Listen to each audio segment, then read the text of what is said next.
नमस्कार। कथा कहानी काव्य में आपका स्वागत है।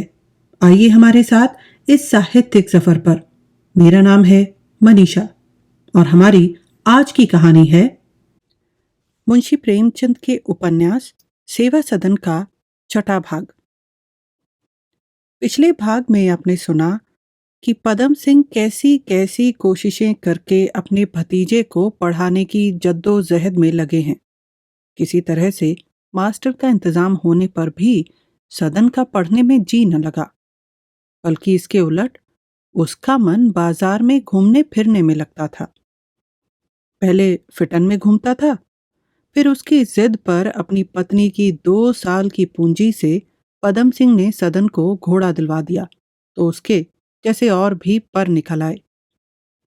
पदम सिंह सदन के लिए इतना कुछ करते थे क्योंकि सालों पहले सदन के पिता यानी पदम सिंह के बड़े भाई मदन सिंह ने तकलीफ उठाकर मेहनत करके पदम सिंह को पढ़ाया और वकील बनाया। पदम सिंह को सदन की चिंता होती थी, लेकिन कुछ कर नहीं पा रहे थे। एक दिन शाम को जब वह घूमने जा रहे थे, तो उनके जान पहचान के 2 लोगों ने उन्हें जबरदस्ती बाजार ले जाना चाहा, यह कहकर कि सुमन अब सुमन बाई बन गई है। यह सुनकर पदम सिंह को अपराध बोध होता है, लेकिन सोच विचार कर देखते हैं तो उन्हें दोष लगता है अपने पुराने मित्र विट्ठल दास का, और वे उसे चिट्ठी लिख देते हैं। अब आगे। बाबू विट्ठल दास शहर की सभी सार्वजनिक संस्थाओं के प्राण थे। उनकी सहायता के बिना कोई कार्य सिद्ध न होता था। वह पुरुषार्थ का पुतला इस भारी बोझ को प्रसन्न चित्त से उठाता, दब जाता था, किंतु हिम्मत न हारता था। भोजन करने का अवकाश न मिलता, घर बैठना नसीब न होता, स्त्री उनके स्नेह रहित व्यवहार की शिकायत किया करती। विट्ठल दास जाति सेवा की धुन में अपने सुख और स्वार्थ को भूल गए थे। कहीं अनाथालय के लिए चंदा जमा करते फिरते हैं, कहीं दीन विद्यार्थियों की छात्रवृत्ति का प्रबंध करने में दत्तचित्त हैं। जब जाति पर कोई संकट आ पड़ता है तो उनका देश प्रेम उमड़ पड़ता था। अकाल के समय सिर पर आटे का गट्ठर लादे गांव गांव घूमते थे। हैजे और प्लेग के दिन में उनका आत्मसमर्पण और विलक्षण त्याग देखकर आश्चर्य होता था।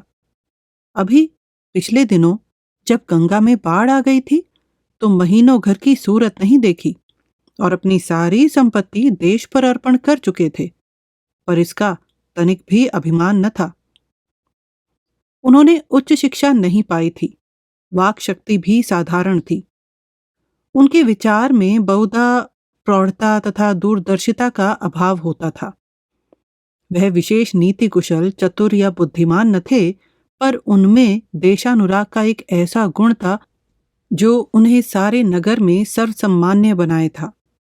उन्होंने शर्मा जी का पत्र पढ़ा तो एक थप्पड़ सा मुंह पर लगा। उस पत्र में कितना व्यंग था, इसकी ओर उन्हें कुछ ध्यान नहीं गया। अपने एक परम मित्र को भ्रम में पड़कर कितना बदनाम किया, इसका भी उन्हें दुख नहीं हुआ। वह बीती हुई बातों पर पछताना नहीं जानते थे। इस समय क्या करना चाहिए, इसका निश्चय करना आवश्यक था, और उन्होंने तुरंत यह निश्चय कर लिया। वह दुविधा में पड़ने वाले आदमी न थे। कपड़े पहने और दाल मंडी जा पहुंचे। सुमन बाई के मकान का पता लगाया, बेधड़क ऊपर गए और ऊपर जाकर द्वार खटखटाया। हिरिया ने, जो सुमन की नायिका थी, द्वार खोल दिया। 9 बज गए थे। सुमन का मुजरा अभी समाप्त हुआ था। वह सोने जा रही थी। विट्ठल दास को देखकर चौंक पड़ी। उन्हें उसने कई बार शर्मा जी के मकान पर देखा था।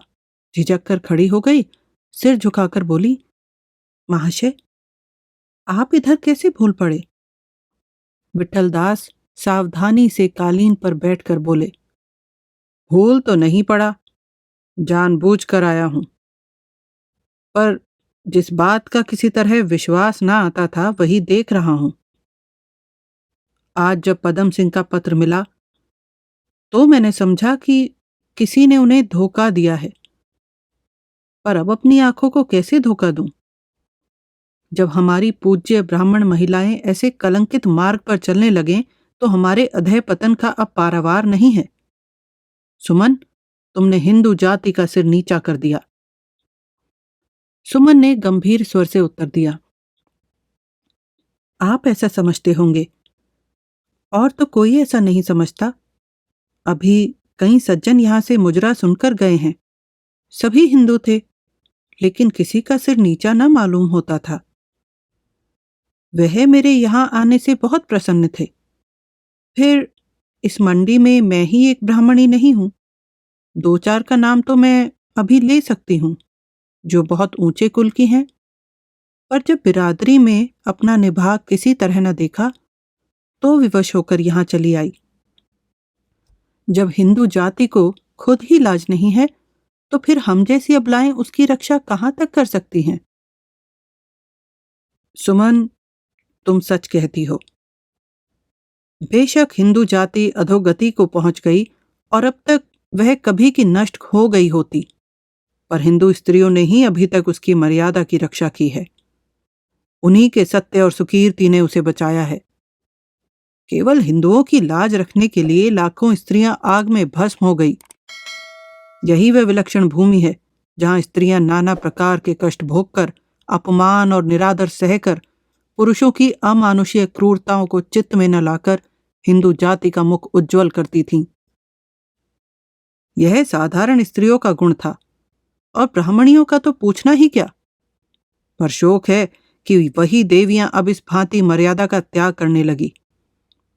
सुमन, मैं स्वीकार करता हूं कि तुमको घर पर बहुत कष्ट था। माना कि तुम्हारा पति दरिद्र था, क्रोधी था, चरित्रहीन था। माना कि उसने तुम्हें अपने घर से निकाल दिया था, लेकिन ब्राह्मणी अपनी जाति और कुल के नाम पर यह सब कुछ दुख झेलती है। आपत्तियों का झेलना और दुर्वस्था में स्थिर रहना, यही सच्ची ब्राह्मणियों का धर्म है। पर तुमने वह किया जो नीच जाति की कुलटाएं किया करती हैं। पति से रूठकर मैके भागती, और मैके में निभा न हुआ तो चकले की राह लेती हैं। सोचो, कितने खेद की बात है कि जिस अवस्था में तुम्हारी लाखों बहनें हंसी खुशी जीवन व्यतीत कर रही हैं, वही अवस्था तुम्हें इतनी असह्य हुई कि तुमने लोक लाज कुल मर्यादा को लात मारकर कुफत ग्रहण किया। क्या तुमने ऐसी स्त्रियां नहीं देखी जो तुमसे कहीं दीनहीन दरिद्र दुखी हैं? पर ऐसे कुविचार उनके पास नहीं फटकने पाते, नहीं तो आज यह स्वर्ग भूमि नरक के समान हो जाती। सुमन, तुम्हारे इस कर्म ने ब्राह्मण जाति ही का नहीं, समस्त हिंदू जाति का मस्तक नीचा कर दिया। सुमन की आंखें सजल थी, लज्जा से सिर न उठा सकी। विठलदास फिर बोले, इसमें संदेह नहीं कि यहां तुम्हें भोग विलास की सामग्रियां खूब मिलती हैं। तुम एक ऊंचे सुसज्जित भवन में निवास करती हो, नर्म कालीनों पर बैठती हो, फूलों की सेज पर सोती हो, भांति भांति के पदार्थ खाती हो।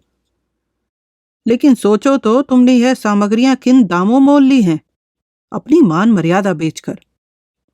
तुम्हारा कितना आदर था, लोग तुम्हारे पदरज माथे पर चढ़ाते थे, लेकिन आज तुम्हें देखना भी पाप समझा जाता है। सुमन ने बात काटकर कहा, महाशय, यह आप क्या कहते हैं? मेरा तो यह अनुभव है कि जितना आदर मेरा अब हो रहा है, उसका शतांश भी तब नहीं होता था। एक बार मैं सेठ चिमनलाल के ठाकुर द्वारे में झूला देखने गई थी। सारी रात बाहर खड़ी भीगती रही, किसी ने भीतर न जाने दिया। लेकिन कल उस ठाकुर द्वारे में मेरा गाना हुआ तो ऐसा जान पड़ता था मानो मेरे चरणों से वह मंदिर पवित्र हो गया। लेकिन तुमने यह सोचा है कि वह किस आचरण के लोग हैं? उनके आचरण चाहे जैसे हों, लेकिन वह काशी के हिंदू समाज के नेता अवश्य हैं। फिर उन्हीं पर क्या निर्भर है? मैं प्रातःकाल से संध्या तक हजारों मनुष्यों को इसी रास्ते पर आते जाते देखती हूँ। पढ़े अनपढ़, मूर्ख विद्वान, धनी गरीब, सभी नजर आते हैं, परंतु सबको अपनी तरफ खुली या छिपी दृष्टि से ताकते पाती हूँ। उनमें कोई ऐसा नहीं मालूम होता जो मेरी कृपा दृष्टि पर हर्ष से मतवाला ना हो जाए। इसे आप क्या कहते हैं? संभव है शहर में 2-4 आदमी ऐसे हों जो मेरा तिरस्कार करते हों। उनमें से एक आप हैं। उन्हीं में से आपके मित्र पदम सिंह हैं। किंतु जब संसार मेरा आदर करता है तो इन्हीं गिने मनुष्यों के तिरस्कार की मुझे क्या परवाह है। पदम सिंह को भी जो चिढ़ है वह मुझसे है, मेरी बिरादरी से नहीं। मैंने इन्हीं आंखों से उन्हें होली के दिन भोली से हंसते देखा था। विट्ठल दास को कोई उत्तर न सूझता था। बुरे फंसे थे। सुमन ने फिर कहा, आप सोचते होंगे कि भोग विलास की लालसा से कुमार्ग में आई हूं, पर वास्तव में ऐसा नहीं है। मैं ऐसी अंधी नहीं कि बुरे भले की पहचान न कर सकूं। मैं जानती हूं कि मैंने अत्यंत निकृष्ट कर्म किया है, लेकिन मैं विवश थी। इसके सिवाय मेरे लिए और कोई रास्ता न था। अगर आप सुन सकें तो मैं अपनी राम कहानी सुनाऊं। इतना तो आप जानते ही हैं कि संसार में सबकी प्रकृति एक सी नहीं होती। कोई अपना अपमान सह सकता है, कोई नहीं सकता। मैं एक ऊंचे कुल की लड़की हूं। पिता की नादानी से मेरा विवाह एक दरिद्र मूर्ख आदमी से हुआ, लेकिन दरिद्र होने पर भी मुझसे अपना अपमान न सहा जाता था। जिनका निरादर होना चाहिए उनका आदर होते देखकर मेरे हृदय में कुवासनाएं उठने लगती थीं। मगर मैं इस आग से मन ही मन जलती थी। कभी अपने भावों को किसी से प्रकट नहीं किया।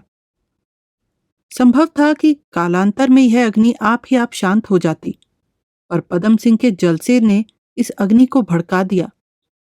इसके बाद मेरी जो दुर्गति हुई वह आप जानते ही हैं। पदम सिंह के घर से निकलकर मैं भोली बाई की शरण में गई, मगर उस दशा में भी मैं कुमार्ग से भागती रही। मैंने चाहा कि कपड़े सीकर अपना निर्वाह करूं, पर दुष्टों ने मुझे ऐसा तंग किया कि अंत में मुझे इस कुएं में कूदना पड़ा। यद्यपि इस काजल की कोठरी में आकर पवित्र रहना अत्यंत कठिन है, पर मैंने यह प्रतिज्ञा कर ली है कि अपने सत्य की रक्षा करूंगी, गाऊंगी, नाचूंगी और अपने को भ्रष्ट न होने दूंगी। तुम्हारा यहां बैठना ही तुम्हें भ्रष्ट करने के लिए काफी है। तो मैं और क्या कर सकती हूं, आप ही बताइए। मेरे लिए सुख से जीवन बिताने का और कौन सा उपाय है? अगर तुम्हें यह आशा है कि यहां सुख से जीवन कटेगा तो तुम्हारी बड़ी भूल है। यदि अभी नहीं, थोड़े दिनों में तुम्हें अवश्य मालूम हो जाएगा कि यहां सुख नहीं है। सुख संतोष से प्राप्त होता है, विलास से सुख कभी नहीं मिल सकता। सुख न सही, यहां पर मेरा आदर तो है। मैं किसी की गुलाम तो नहीं हूं। यह भी तुम्हारी भूल है। तुम यहां चाहे और किसी की गुलाम न हो, पर अपनी इंद्रियों की गुलाम तो हो। इंद्रियों की गुलामी उस पराधीनता से कहीं दुखदायिनी होती है। यहां तुम्हें सुख न मिलेगा, न आदर। हाँ, कुछ दिनों भोग विलास कर लोगी, पर अंत में इससे भी हाथ धोना पड़ेगा।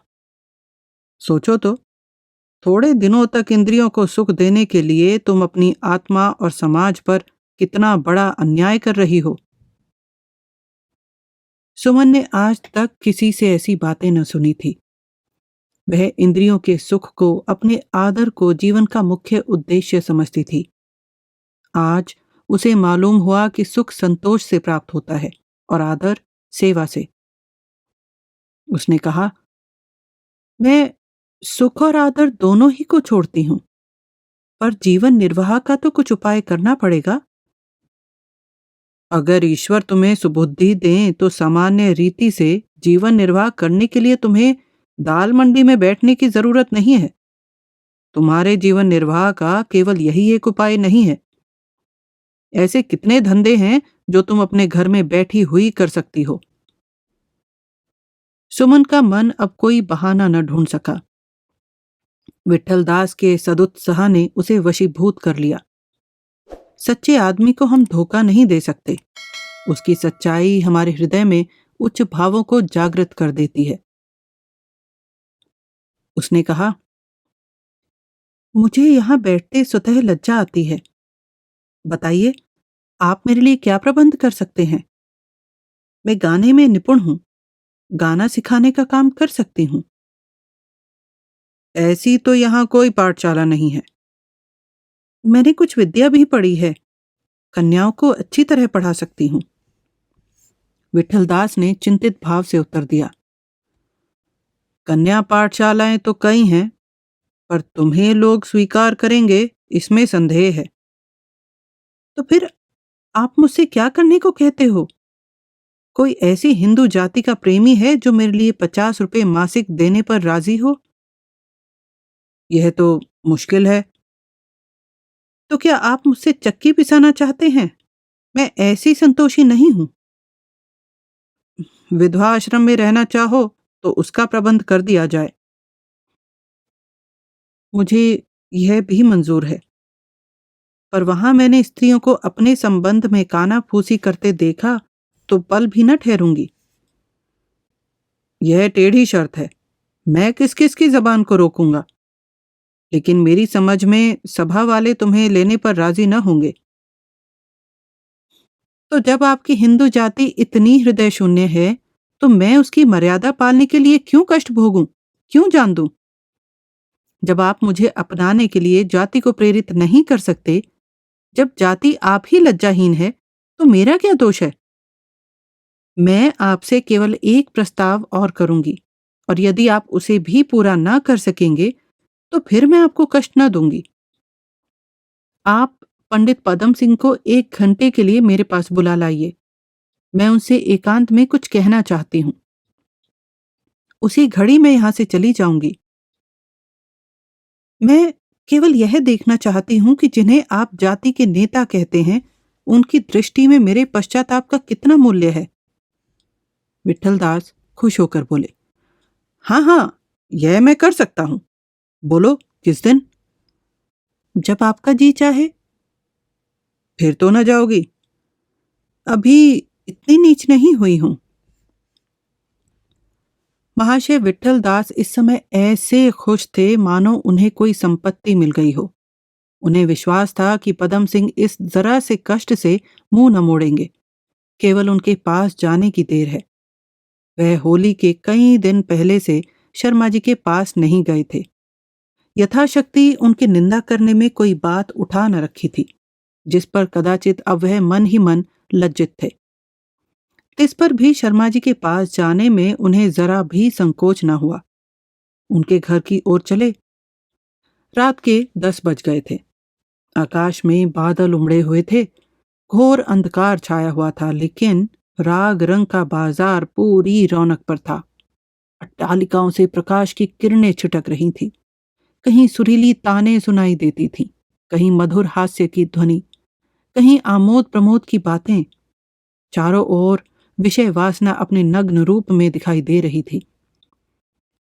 दाल मंडी से निकलकर विठलदास को ऐसा जान पड़ा मानो वह किसी निर्जन स्थान में आ गए। रास्ता अभी बंद न हुआ था। विठलदास को ज्यों ही कोई परिचित आदमी मिल जाता, वह उसे तुरंत अपनी सफलता की सूचना देते। आप कुछ समझते हैं कहां से आ रहा हूं? सुमन बाई की सेवा में गया था। ऐसा मंत्र पढ़ा कि सिर न उठा सकी। विधवाश्रम जाने पर तैयार है। काम करने वाले यों काम किया करते हैं। पदम सिंह चारपाई पर लेटे हुए निद्रा देवी की आराधना कर रहे थे कि इतने में विठलदास ने आकर आवाज दी। जीतन कहार अपनी कोठरी में बैठा हुआ दिन भर की कमाई का हिसाब लगा रहा था कि आवाज कान में आई। बड़ी फुर्ती से पैसे समेट कर कमर में रख लिए और बोला, कौन है? अजी, मैं हूं। क्या पंडित जी सो गए? जरा भीतर जाकर जगा तो दो। मेरा नाम लेना, कहना विठलदास जी बाहर खड़े हैं, बड़ा जरूरी काम है, जरा चले आए। जीतन मन में बहुत झुंझलाया। उसका हिसाब अधूरा रह गया। मालूम नहीं अभी रुपया पूरा होने में कितनी कसर है। अलसाता हुआ उठा, किवाड़ खोले, पंडित जी को खबर दी। वह समझ गए कि कोई नया समाचार होगा, तभी यह इतनी रात गए आए हैं। तुरंत बाहर निकल आए। विठलदास, आइए, मैंने आपको बहुत कष्ट दिए, क्षमा कीजिएगा। कुछ समझे कहां से आ रहा हूं? सुमन बाई के पास गया था। आपका पत्र पाते ही दौड़ा कि बन पड़े तो उसे सीधी राह पर लाऊं। इसमें उसी की बदनामी नहीं, सारी जाति की बदनामी है। वहां पहुंचा तो उसके ठाठ देखकर दंग रह गया। वह भोली भाली स्त्री अब दाल मंडी की रानी है। मालूम नहीं इतनी जल्दी वह इतनी चतुर कैसे हो गई। कुछ देर तक तो चुपचाप बातें सुनती रही, फिर रोने लगी। मैंने समझा अभी लोहा लाल है, दो चार चोटें और लगाई, बस आ गई पंजे में। पहले विधवा आश्रम का नाम सुनकर घबराई, कहने लगी मुझे 50 रुपए महीना गुजर के लिए दिलवाइए। लेकिन आप जानते हैं यहाँ 50 रुपए देने वाला कौन है। मैंने हामी न भरी। अंत में कहते सुनते एक शर्त पर राजी हुई। उस शर्त को पूरा करना आपका काम है। पदम सिंह ने विस्मित होकर विठल दास की ओर देखा। घबराइए नहीं, बहुत सीधी सी शर्त है। बस यही कि आप जरा देर के लिए उसके पास चले जाएं। वह आपसे कुछ कहना चाहती है। यह तो मुझे निश्चय था कि आपको इसमें कोई आपत्ति न होगी। यह शर्त मंजूर कर ली तो बताइए, कब चलने का विचार है? मेरी समझ में सवेरे चलें। किंतु पदम सिंह विचारशील आदमी थे। वह घंटों सोच विचार के बिना कोई फैसला न कर सकते थे। सोचने लगे कि इस शर्त का क्या अभिप्राय है, वह मुझसे क्या चाहती है। क्या बात पत्र द्वारा न हो सकती थी? इसमें कोई न कोई रहस्य अवश्य है। आज अबुल वफा ने मेरे बग्घी पर से कूद पड़ने का वृतांत उससे कहा होगा। उसने सोचा होगा वह महाशय इस तरह नहीं आते तो यह चाल चलूं। देखूं कैसे नहीं आते। केवल मुझे नीचा दिखाना चाहती है। अच्छा, अगर मैं जाऊं भी लेकिन पीछे से वह अपना वचन पूरा ना करे तो क्या होगा? यह युक्ति उन्हें अपना गला छुड़ाने के लिए उपयोगी मालूम हुई। बोले, अच्छा, मगर वह अपने वचन से फिर जाए तो? फिर क्या जाएगी? ऐसा हो सकता है? हाँ, ऐसा होना असंभव नहीं है। तो क्या आप कोई प्रतिज्ञा पत्र लिखवाना चाहते हैं? नहीं, मुझे संदेह यही है कि वह सुख विलास छोड़कर विधवाश्रम में क्यों जाने लगी और सभा वाले उसे लेना स्वीकार कब करेंगे? सभा वालों को मनाना तो मेरा काम है। ना मानेंगे तो मैं उसके गुजारे का कोई और प्रबंध करूंगा। रही पहली बात, मान लीजिए वह अपने वचन को मिथ्या ही कर दे, तो इसमें हमारी क्या हानि है? हमारा कर्तव्य तो पूरा हो जाएगा। हाँ, यह संतोष चाहे हो जाए, लेकिन देख लीजिएगा वह अवश्य धोखा देगी। विठल दास अधीर हो गए, झुंझला कर बोले, अगर धोखा ही दे दिया तो आपका कौन 56 टका खर्च हुआ जाता है। आपके निकट मेरी कुछ प्रतिष्ठा ना हो, लेकिन मैं अपने को इतना तुच्छ नहीं समझता। सारांश यह है कि आप न जाएंगे। मेरे जाने से कोई लाभ नहीं है। हाँ, यदि मेरी मेरी मान मर्दन करना ही अभीष्ट हो तो दूसरी बात है। कितने खेद की बात है कि आप एक जातीय कार्य के लिए इतना मीन मेक निकाल रहे हैं।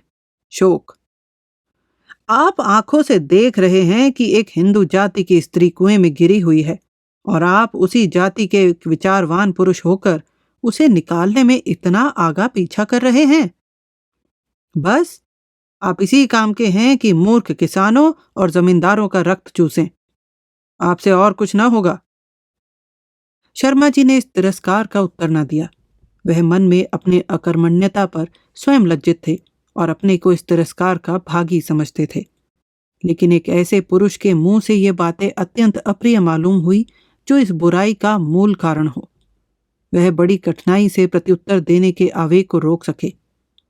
यथार्थ में वह सुमन की रक्षा करना चाहते थे, लेकिन गुप्त रीति से। बोले, उसकी और भी तो शर्तें हैं। जी हाँ, हैं तो, लेकिन आप में उन्हें पूरा करने का सामर्थ्य है। वह गुजारे के लिए 50 रुपए मासिक मांगती है। आप दे सकते हैं? 50 रुपए नहीं, लेकिन 20 रुपए देने को तैयार हूं। शर्मा जी, बातें ना बनाइए। एक जरा सा कष्ट तो आपसे उठाया नहीं जाता। आप 20 रुपए मासिक देंगे? मैं आपको वचन देता हूं कि 20 रुपए मासिक दिया करूंगा, और अगर मेरी आमदनी कुछ भी बढ़ी तो पूरी रकम दूंगा। हाँ, इस समय विवश हूं। यह 20 रुपए भी घोड़ा गाड़ी बेचने से बच सकेंगे। मालूम नहीं क्यों इन दिनों मेरा बाजार गिरा जा रहा है। अच्छा, आपने 20 रुपए दे ही दिए तो शेष कहाँ से आएंगे? औरों का हाल तो आप जानते ही हैं। विधवा आश्रम के चंदे ही कठिनाई से वसूल होते हैं। मैं जाता हूं। यथाशक्ति उद्योग करूंगा, लेकिन कार्य ना हुआ तो उसका दोष आपके सिर पड़ेगा। संध्या का समय है। सदन अपने घोड़े पर सवार दाल मंडी में दोनों तरफ छज्जों और खिड़कियों की ओर ताकता जा रहा है। जब से सुमन वहां आई है, सदन उसके छज्जे के सामने किसी न किसी बहाने से जरा देर के लिए अवश्य ठहर जाता है। इस नव कुसुम ने उसकी प्रेम लालसा को ऐसा उत्तेजित कर दिया है कि अब उसे एक पल चैन नहीं पड़ता। उसके रूप लावण्य में एक प्रकार की मनोहारिणी सरलता है जो उसके हृदय को बलात् अपनी ओर खींचती है। वह इस सरल सौंदर्य मूर्ति को अपना प्रेम अर्पण करने का परम अभिलाषी है, लेकिन इसका कोई सुअवसर नहीं मिलता। सुमन के यहाँ रसिकों का नित्य जमघट रहता है। सदन को यह भय होता कि इनमें कोई चाचा की जान पहचान का आदमी न हो, इसीलिए उसे ऊपर जाने का साहस नहीं होता। अपनी प्रबल आकांक्षा को हृदय में छिपाए वह नित्य इसी तरह निराश होकर लौट आता है। लेकिन आज उसने मुलाकात करने का निश्चय कर लिया है, चाहे कितनी देर क्यों ना हो जाए। विरह का दाह अब उससे सहा नहीं जाता। वह सुमन के कोठे के सामने पहुंचा। शाम कल्याण की मधुर ध्वनि आ रही थी। आगे बढ़ा और 2 घंटे पाक और मैदान में चक्कर लगाकर 9 बजे फिर दाल मंडी की ओर चला। आश्विन के चंद्र की उज्जवल किरणों ने दाल मंडी की ऊंची छतों पर रुपहली चादर से बिछा दी थी। वह फिर सुमन के कोठे के सामने रुका। संगीत ध्वनि बंद थी। कुछ बोलचाल न सुनाई दी। निश्चय हो गया कि कोई नहीं है। घोड़े से उतरा, उसे नीचे की दुकान के खंबे से बांध दिया और सुमन के द्वार पर खड़ा हो गया। उसकी सांस बड़े वेग से चल रही थी और छाती जोर से धड़क रही थी। सुमन का मुजरा अभी समाप्त हुआ था और उसके मन पर वह शिथिलता छाई हुई थी जो आंधी के पीछे आने वाले सन्नाटे के समान आमोद प्रमोद का प्रतिफल हुआ करती है। यह एक प्रकार की चेतावनी होती है जो आत्मा की ओर से भोग विलास में लिप्त मन को मिलती है। इस दशा में हमारा हृदय पुरानी स्मृतियों का क्रीड़ा क्षेत्र बन जाया करता। थोड़ी देर के लिए हमारे ज्ञान चक्षु खुल जाते हैं। सुमन का ध्यान इस समय सुभद्रा की ओर लगा हुआ था। वह मन में उससे अपनी तुलना कर रही थी। जो शांति में सुख उसे प्राप्त है, क्या वह मुझे मिल सकता है? असंभव। यह तृष्णा सागर है। यहाँ शांति सुख कहाँ? जब पदम सिंह के कचहरी से आने का समय होता तो सुभद्रा कितनी उल्लासित होकर पान के बीड़े लगाती थी, ताजा हलवा पकाती थी। जब वह घर में आते थे तो वह कितनी प्रेम विवल होकर उनसे मिलने दौड़ती थी। आह, मैंने उनका प्रेमालिंगन भी देखा है। कितना भावमय, कितना सच्चा। मुझे वह सुख कहाँ? यहाँ या तो अंधे आते हैं या बातों के वीर। कोई अपने धन का जाल बिछाता है, कोई अपनी चिकनी चुपड़ी बातों का। उनके हृदय भाव शून्य, शुष्क और ओछेपन से भरे हुए होते हैं। इतने में सदन ने कमरे में प्रवेश किया। सुमन चौंक पड़ी। उसने सदन को कई दिन देखा था। उसका चेहरा पदम सिंह के चेहरे से मिलता हुआ मालूम होता था। हाँ, गंभीरता की जगह एक उद्दंडता छलकती थी। वह काइयापन, वह क्षुद्रता जो इस मायानगर के प्रेमियों का मुख्य लक्षण है, वहां नाम को भी न थी। वह सीधा साधा सहज स्वभाव, सरल नवयुवक मालूम होता था। सुमन ने आज उसे कोठों का निरीक्षण करते देखा था। उसने ताड़ लिया कि कबूतर अब पर तौल रहा है, किसी छतरी पर उतरना चाहता है। आज उसे अपने यहाँ देखकर उसे वह गर्वपूर्ण आनंद हुआ जो दंगल में कुश्ती मारकर किसी पहलवान को होता है। वह उठी और मुस्कुराकर सदन की ओर हाथ बढ़ाया। सदन का मुख लज्जा से अरुण वर्ण हो गया। आंखें झुक गई। उस पर एक रौब सा छा गया। मुख से एक शब्द भी ना निकला। जिसने कभी मदिरा का सेवन न किया हो, मद लालसा होने पर भी उसे मुंह से लगाते हुए वह झिझकता है। यद्यपि सदन ने सुमन बाई को अपना परिचय ठीक नहीं दिया। उसने अपना नाम कुंवर सदन सिंह बताया, पर उसका भेद बहुत दिनों तक छिप न सका। सुमन ने हिरिया के द्वारा उसका पता भली भांति लगा लिया और तभी से वह बड़े चक्कर में पड़ी हुई थी। सदन को देखे बिना उसे चैन नहीं पड़ता। उसका हृदय दिनों दिन उसकी ओर खिंचता जाता था। उसके बैठे सुमन के यहाँ किसी बड़े से बड़े रईस का गुजर होना भी कठिन था, किंतु वह इस प्रेम को अनुचित और निषिद्ध समझती थी, उसे छिपाती थी।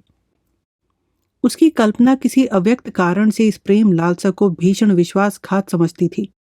कहीं पदम सिंह और सुभद्रा पर यह रहस्य खुल जाए तो वह मुझे क्या समझेंगे, उन्हें कितना दुख होगा, मैं उनकी दृष्टि में कितनी नीच और घृणित हो जाऊंगी। जब कभी सदन प्रेम रहस्य की बातें करने लगता तो सुमन बात को पलट देती। जब कभी सदन की उंगलियां ढिठाई करना चाहती और वह उसकी ओर लज्जायुक्त नेत्रों से देखकर धीरे से उसका हाथ हटा देती, साथ ही वह सदन को उलझाए रखना भी चाहती थी। इस प्रेम कल्पना से उसे आनंद मिलता था। उसका त्याग करने में वह असमर्थ थी, लेकिन सदन उसके भावों से अनभिज्ञ होने के कारण उसकी प्रेम शिथिलता को अपनी धनहीनता पर अवलंबित समझता था। उसका निष्कपट हृदय प्रगाढ़ प्रेम में मगन हो गया था। सुमन उसके जीवन का आधार बन गई थी, मगर विचित्रता यह थी कि प्रेम लालसा के इतने प्रबल होते हुए भी वह अपनी कुवासनाओं को दबाता था। उसका अक्खड़पन लुप्त हो गया था। वह वही करना चाहता था जो सुमन को पसंद हो। वह कामुकता जो कलुषित प्रेम में व्याप्त होती है, सच्चे अनुराग के अधीन होकर सहृदयता में परिवर्तित हो गई थी। पर सुमन की अनिच्छा दिनों दिन बढ़ती देखकर उसने अपने मन में यह निर्धारित किया कि पवित्र प्रेम की कदर यहाँ नहीं हो सकती। वहां के देवता उपासना से नहीं, भेंट से प्रसन्न होते हैं। लेकिन भेंट के लिए रुपए कहाँ से आए, मांगे किससे?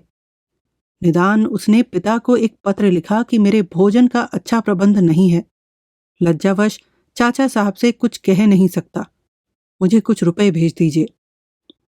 घर पर यह पत्र पहुंचा तो भामा ने पति को ताने देने शुरू किए। इसी भाई का तुम्हें इतना भरोसा था, घमंड से धरती पर पांव नहीं रखते थे। अब यह घमंड टूटा कि नहीं? वह भी चाचा पर बहुत फूला हुआ था, अब आंखें खुली होंगी। इस काल में नेकी किसी को याद नहीं रहती, अपने दिन भूल जाते हैं। उसके लिए मैंने कौन कौन सा यत्न नहीं किया, छाती से दूध भर नहीं पिलाया, उसी का यह बदला मिल रहा है। उस बेचारे का कुछ दोष नहीं, उसे मैं जानती हूं। यह सारी करतूत उन्हीं महारानी की है। अब की भेंट हुई तो वह खरी खरी सुनाऊं कि याद करे। मदन सिंह को संदेह हुआ कि सदन ने यह पाखंड रचा है। भाई पर उन्हें अखंड विश्वास था, लेकिन जब भामा ने रुपए भेजने पर जोर दिया तो उन्हें भेजने पड़े। सदन रोज डाकघर जाता, डाकिये से बार बार पूछता। आखिर चौथे दिन 25 रुपए का मनी ऑर्डर आया। डाकिया उसे पहचानता था। रुपए मिलने में कोई कठिनाई न हुई। सदन हर्ष से फूला न समाया। संध्या को बाजार से एक उत्तम रेशमी साड़ी मोल ली, लेकिन यह शंका हो रही थी कि कहीं सुमन इसे नापसंद न करे। वह कुंवर बन चुका था, इसीलिए ऐसी तुच्छ भेंट देते झेपता था। साड़ी जेब में रख बड़ी देर तक घोड़े पर इधर उधर टहलता रहा। खाली हाथ वह सुमन के यहाँ नित्य बेधड़क जाया करता था, पर आज उसे भेंट लेकर जाने में संकोच होता था। जब खूब अंधेरा हो गया तो मन को दृढ़ करके सुमन के कोठे पर चढ़ गया और साड़ी चुपके से जेब से निकालकर श्रृंगार दान पर रख दी। सुमन उसके इस विलंब से चिंतित हो रही थी। उसे देखते ही फूल के समान खिल गई। बोली, यह क्या लाए? सदन ने झेपते हुए कहा, कुछ नहीं, आज एक साड़ी नजर आ गई, मुझे अच्छी मालूम हुई, ले ली। यह तुम्हारी भेंट है। सुमन ने मुस्कुरा कर कहा, आज इतनी देर तक रहा दिखाई, क्या यह उसी का प्रायश्चित है? यह कहकर उसने साड़ी को देखा। सदन की वास्तविक अवस्था के विचार से वह बहुमूल्य कही जा सकती थी। सुमन के मन में प्रश्न हुआ कि इतने रुपए इन्हें मिले कहाँ, कहीं घर से तो नहीं उठा लाए। शर्मा जी इतने रुपए क्यों देने लगे? या उन्होंने उनसे कोई बहाना करके ठगे होंगे या उठा लाए होंगे। उसने विचार किया कि साड़ी लौटा दूं, लेकिन उससे उसके दुखी हो जाने का भय था। इसके साथ ही साड़ी को रख लेने से उसके दुरुत्साह के बढ़ने की आशंका थी। निदान उसने निश्चय किया कि इसे अब की बार रख लूं, पर भविष्य के लिए चेतावनी दे दूं। बोली, इस अनुग्रह से कृतार्थ हुई, लेकिन आपसे मैं भेंट की भूखी नहीं। आपकी यही कृपा क्या कम है कि आप यहां तक आने का कष्ट करते हैं? मैं केवल आपकी कृपा दृष्टि चाहती हूं। लेकिन जब इस पारितोषिक से सदन का मनोरथ न पूरा हुआ और सुमन के बर्ताव में उसे कोई अंतर न दिखाई दिया, तो उसे विश्वास हो गया कि मेरा उद्योग निष्फल हुआ। वह अपने मन में लज्जित हुआ कि मैं एक तुच्छ भेंट देकर उससे इतने बड़े फल की आशा रखता हूं। जमीन से उचक कर आकाश से तारे तोड़ने की चेष्टा करता हूं। अतएव वह कोई मूल्यवान प्रेमोपहार देने की चिंता में लीन हो गया, मगर महीनों तक उसे इसका कोई अवसर न मिला। एक दिन नहाने बैठा तो साबुन न था। वह भीतर के स्नानालय में साबुन लेने गया। अंदर पैर रखते ही उसकी निगाह ताक पर पड़ी। उस पर एक कंगन रखा हुआ था। सुभद्रा अभी नहा कर गई थी। उसने कंगन उतार कर रख दिया था, लेकिन चलते समय उसकी सुध न रही। कचहरी का समय निकट था। वह रसोई में चली गई। कंगन वहीं धरा रह गया। सदन ने उसे देखते ही लपक कर उठा लिया। इस समय उसके मन में कोई बुरा भाव न था। उसने सोचा, चाची को खूब हैरान करके तब दूंगा, अच्छी दिल लगी रहेगी। कंगन को छिपाकर बाहर आया और संदूक में रख दिया। सुभद्रा भोजन से निवृत्त होकर लेट गई। आलस्य आया, सोई तो तीसरे पहर को उठी। इस बीच में पंडित जी कचहरी से आ गए। उनसे बातचीत करने लगी। कंगन का ध्यान ही न रहा। सदन कई बार भीतर गया कि देखूं इसकी ओर कोई चर्चा हो रही है या नहीं, लेकिन उसका कोई जिक्र सुनाई न दिया। संध्या समय जब वह सैर करने के लिए तैयार हुआ, तो एक आकस्मिक विचार से प्रेरित होकर उसने वह कंगन जेब में रख लिया। उसने सोचा, क्यों न यह कंगन सुमन बाई की नजर करूं। यहां तो मुझसे कोई पूछेगा ही नहीं, और अगर पूछा भी गया तो कह दूंगा मैं नहीं जानता। चाची समझेंगी नौकरों में से कोई उठा ले गया होगा। इस तरह के कुविचारों ने उसका संकल्प दृढ़ कर दिया। उसका जी कहीं सैर करने में न लगा।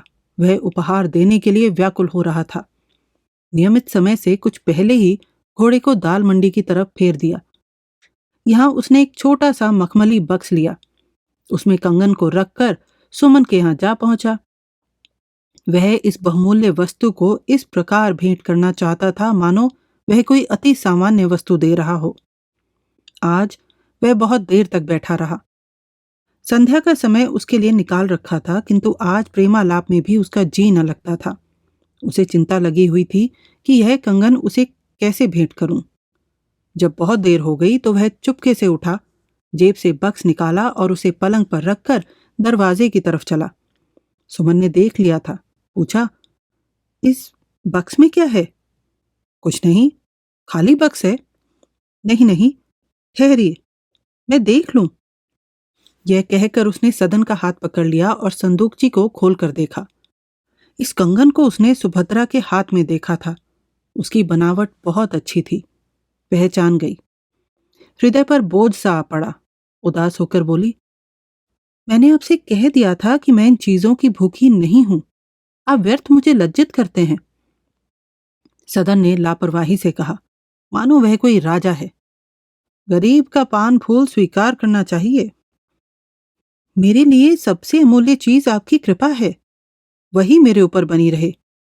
इस कंगन को आप मेरी तरफ से अपनी नई रानी साहिबा को दे दीजिएगा। मेरे हृदय में आपके प्रति पवित्र प्रेम है। वह इन इच्छाओं से रहित है। आपके व्यवहार से ऐसा मालूम होता है कि अभी आप मुझे बाजारू औरत ही समझे हुए हैं। आप ही एक ऐसे पुरुष हैं जिस पर मैंने अपना प्रेम, अपना सर्वस्व अर्पण कर दिया है, लेकिन आपने अभी तक उसका कुछ मूल्य न समझा। सदन की आंखें भर आई। उसने मन में सोचा, यथार्थ में मेरा ही दोष है। मैं उसके प्रेम जैसी अमूल्य वस्तु को इन तुच्छ उपहारों का इच्छुक समझता हूँ। मैं हथेली पर सरसों जमाने की चेष्टा में इस रमणी के साथ ऐसा अनर्थ करता हूँ।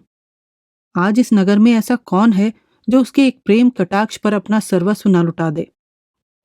बड़े बड़े ऐश्वर्यवान आदमी आते हैं और वह किसी की ओर आंख उठाकर भी नहीं देखती, पर मैं ऐसा भाव शून्य नीच हूं कि इस प्रेम रत्न को कौड़ियों के मोल लेना चाहता हूं। इन ग्लानिपूर्ण भावों से वह रो पड़ा। सुमन समझ गई कि मेरे वह वाक्य अखर गए। करुण स्वर में बोली, क्या आप मुझसे नाराज हो गए? सदन ने आंसू पीकर कहा, हाँ, नाराज तो हूं। क्यों नाराज हैं? इसलिए कि तुम मुझे बाणों से छेदती हो। तुम समझती हो कि मैं ऐसी तुच्छ वस्तुओं से प्रेम मोल लेना चाहता हूं। तो यह चीजें क्यों लाते हैं? मेरी इच्छा? नहीं, अब से मुझे क्षमा कीजिएगा। खैर, देखा जाएगा। आपकी खातिर मैं इस तोहफे को रख लेती हूँ, लेकिन इसे थाती समझती रहूंगी। अभी आप स्वतंत्र नहीं हैं। जब तक अपनी रियासत के मालिक हो जाएं, तब मैं आपसे मनमाना कर वसूल लूंगी, लेकिन अभी नहीं। हमारे साथ बने रहने के लिए धन्यवाद। आपको अभी तक ये कहानी कैसी लगी, हमें नीचे कमेंट बॉक्स में बताएं। आपके कमेंट्स और लाइक हमें प्रोत्साहित करते हैं और इससे चैनल की भी मदद होती है। अपने दोस्तों और परिवार के साथ कहानियां शेयर कीजिए और अगर आपने अभी तक सब्सक्राइब नहीं किया है तो सब्सक्राइब करें और साथ में बेल आइकन दबाना ना भूलें। इससे हमारे अपडेट्स आपको सबसे पहले मिलेंगे। जल्दी ही मिलते हैं कहानी के अगले भाग के साथ।